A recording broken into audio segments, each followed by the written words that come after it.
prends des dents? Hein? Tu prends des dents? Je prends des dents. Yo tout le monde, bienvenue sur cette toute nouvelle vidéo sur la chaîne YouTube Game Trotter. Je suis Julien. Et moi je suis Pierre-Louis, on se retrouve aujourd'hui pour une toute nouvelle vidéo. On voulait vous faire un petit coup d'œil sur Get On Board. J'espère que vous êtes prêts à embarquer avec nous.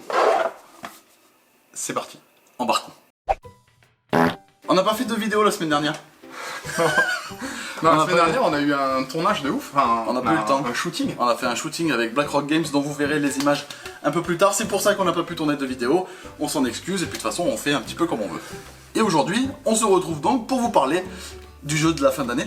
Clairement, pour moi, c'est le jeu coup de cœur de cette fin d'année. Exactement. Puisqu'il s'agit de Get On Board, édité chez Yellow. Oui, c'est un jeu qui est de l'auteur Sahashi et illustré magnifiquement par Monsieur Z. Ouais, c'est un illustrateur qui fait plein d'affiches qui sont très connues de toutes les villes de France et du monde entier. Ils l'ont choisi pour réaliser ce jeu et c'est très très beau. Le jeu est jouable de 2 à 5 joueurs, c'est accessible, ça va démarrer à partir de 8 ans et les parties sont relativement courtes, ça va durer une trentaine de minutes. Dans Get On Board, vous allez incarner une compagnie de bus qui va devoir récupérer plusieurs types de personnes différentes et les emmener à différents endroits tout en évitant les bouchons pour marquer un maximum de points. C'est un jeu de flip and write, c'est-à-dire que vous allez avoir un tirage qui va être commun à tous les joueurs et selon votre fiche personnelle, vous allez avoir des petits tronçons à positionner. L'idée du jeu, c'est d'essayer de récupérer un maximum de points grâce aux personnes que vous allez pouvoir récupérer dans votre bus, potentiellement déposer, en évitant les embouteillages, en essayant aussi d'arriver à visiter le plus de lieux prestigieux et de remplir certains types d'objectifs qui pourraient être aussi de relier des lieux entre eux. Dans Get On Board, vous allez devoir récupérer 4 types de personnages différents. Vous allez avoir les mamies qui vont scorer d'une manière entre elles puisqu'elles veulent juste être ensemble dans le bus pour pouvoir papoter.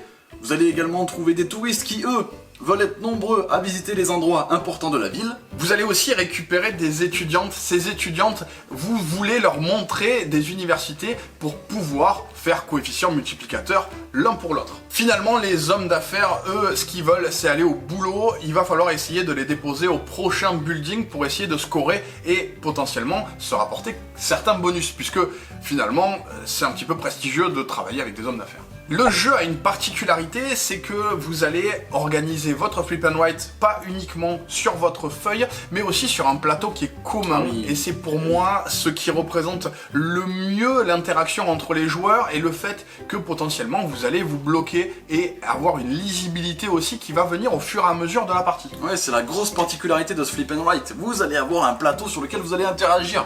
Vous allez construire vos lignes de bus dans les villes. Vous avez soit Londres, soit New York, selon le nombre de joueurs auxquels vous jouez au jeu. Et vous allez devoir parcourir ces villes en évitant les bouchons, en évitant de trop se croiser avec les autres joueurs pour visiter vos points d'intérêt que vous préférez et mettre en place votre stratégie. C'est vraiment très très bien fichu et ça marche du feu de Dieu. Et dans Get On Board, un tour de jeu se joue super simplement puisque vous allez retourner un ticket de bus. D'ailleurs, ils sont poinçonnés. Le petit niveau d'édition est vraiment très sympa, c'est très réaliste. Et vous allez devoir effectuer vos différents chemins selon ce que le ticket de bus indique sur votre feuille parce que pour chaque joueur, vous allez réaliser des actions différentes. Et c'est là où il va falloir optimiser parce que vous allez avoir un tirage qui au final sera le même que les autres joueurs mais pas dans le même ordre et c'est là où vraiment le jeu va prendre une dimension supplémentaire. C'est que vous allez avoir une sorte de tirage un petit peu à la loto où vous vous dites « Ah j'espère que c'est ça qui va sortir ».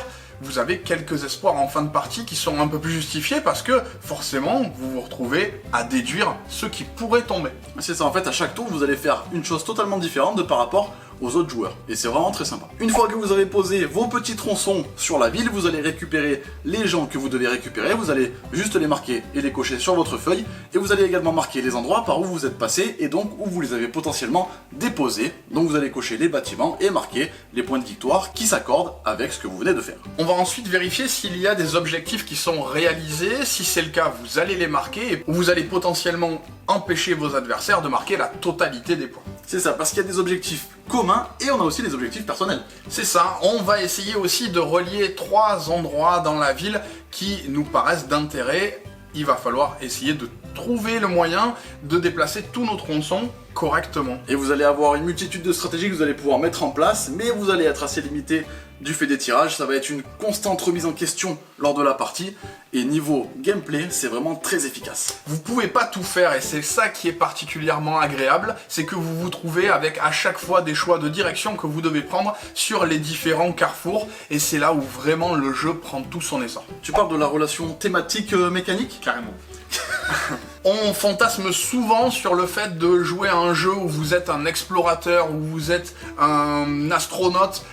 Aujourd'hui, vous êtes chauffeur de bus. Et en fait, c'est vachement bien. Ouais, c'est vachement cool de se dire qu'on est utile et qu'on va apprendre des gens dans notre bus et pouvoir les déposer à d'autres endroits. Ce qui est vachement atypique comme thématique, Carrément. mais qui marche vraiment très très bien. C'est un nouveau thème qu'on n'a pas l'habitude d'avoir dans les jeux de société, Non, conducteur de bus. Ça fait Et plaisir. c'est trop bien. Ça trop fait bien. clairement plaisir. C'est une très très bonne idée. Moi j'ai tendance à me raconter une histoire lorsque je joue au jeu, j'ai vraiment l'impression de récupérer des gens, récupérer des mamies qui vont discuter entre elles, des étudiantes qui veulent absolument voir les universités, des touristes qui ne veulent qu'une seule chose, c'est prendre des photos des prochains bâtiments. C'est aussi ça qui me donne vraiment une bonne sensation au niveau mécanique et au niveau thématique. J'ai l'impression qu'il y a une énorme imbrication des deux, c'est pas du tout un thème plaqué, on s'explique des choses par la thématique et ça donne une lisibilité qui est remarquable. Et là encore, on vous a fait les règles très succinctement pour vous montrer comment fonctionnait le jeu dans les grandes lignes, mais vous avez également des possibilités de choper des malus si jamais vous tombez dans les bouchons, vous chopez des malus si vous changez de direction au dernier moment et que vous prenez pas le chemin qui est indiqué, enfin voilà. Vous allez pouvoir marquer des points de différentes manières, en perdre, et ça fait que le jeu est vraiment très très bien fichu. Au niveau design, au niveau illustration, là encore, ça vous raconte une histoire clairement. Ah oui. Monsieur Z, il fait un travail remarquable. Il nous emmène à l'intérieur même de sa thématique et elle marche particulièrement bien. Les illustrations, elles collent vraiment et c'est vraiment un plaisir de parcourir les rues de Manhattan ou de Londres. C'est vraiment très très beau. Ça reste épuré et très compréhensible. Dans un jeu à cocher, ce qui me paraît hyper important, c'est justement la lisibilité de sa feuille et comprendre comment on va marquer des points. Ce qu'on a aussi retenu du jeu, c'est qu'on a une très bonne lisibilité durant la partie des points qu'on va pouvoir marquer et de la manière dont on va pouvoir scorer. Ce qui donne finalement un coup d'œil assez rapide sur ses adversaires en disant « Ouais, il est devant moi avec cet objectif, il va falloir que je tente autre chose ». Vous prenez des directions, pas seulement dans le jeu, mais aussi dans votre stratégie. Ouais, c'est quelque chose qu'on peut souligner, c'est que généralement dans les flip and write, vous retournez des cartes et vous faites chacun votre sauce de votre côté sur votre feuille. Le fait qu'il y ait l'incorporation de ce plateau et que vous allez pouvoir vous gêner et qu'il y ait les objectifs communs ramène énormément d'interaction au jeu. Et du coup, c'est extrêmement plaisant de jouer vraiment en compétition avec les autres joueurs qui sont autour de la table. Là où va se faire réellement l'interaction, c'est sur le fait de la récupération des objectifs et sur le fait des embouteillages. Mais ça donne une super lisibilité. Vous vous retrouvez avec vraiment l'historique de votre partie au fur et à mesure de la pose de votre tronçon. Vous pourrez finalement, mentalement, revenir en arrière pour comprendre tout ce que vous avez fait durant votre partie. Et ça, on aime, clairement. Voir où vous avez fait une erreur, voir où le petit détail que vous vous dites « Ah, bah, j'aurais dû passer là, franchement, ça valait le coup par rapport à mes points. » C'est ça, et à la fin de la partie, le plateau, il est très très beau. En plus, c'est beau. C'est beau. À la fin de la partie, vous allez avoir un plateau super beau avec toutes les lignes de bus qui se croisent et tout. C'est vraiment très sympa. Vous l'aurez compris, pour moi c'est un coup de cœur, je pense que Pierre-Louis aussi a été touché par le jeu, on est clairement embarqué dans l'aventure que nous propose Get On Board. Ah bah ça y est, On voit déjà sur la boîte qui a écrit New York et Londres, on se dit que potentiellement il y en aura d'autres, on espère que Yellow nous entendra et verra justement cet appel avec la possibilité d'en faire une gamme, tellement on a aimé le jeu, on y voit une grande continuité. Ah bah ça y est, moi je me reconvertis, je vais être chauffeur de bus maintenant. C'est ça, c'est fou de se dire ça. Ouais, je vais conduire des mamies qui vont parler entre elles dans le bus.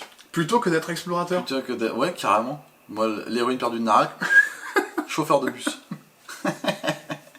C'est beau, c'est intelligent, ça parle à énormément de monde, les règles sont accessibles. Vous l'aurez compris, Get On Board est l'un des meilleurs jeux de cette fin d'année 2021. Il sort à la mi-décembre.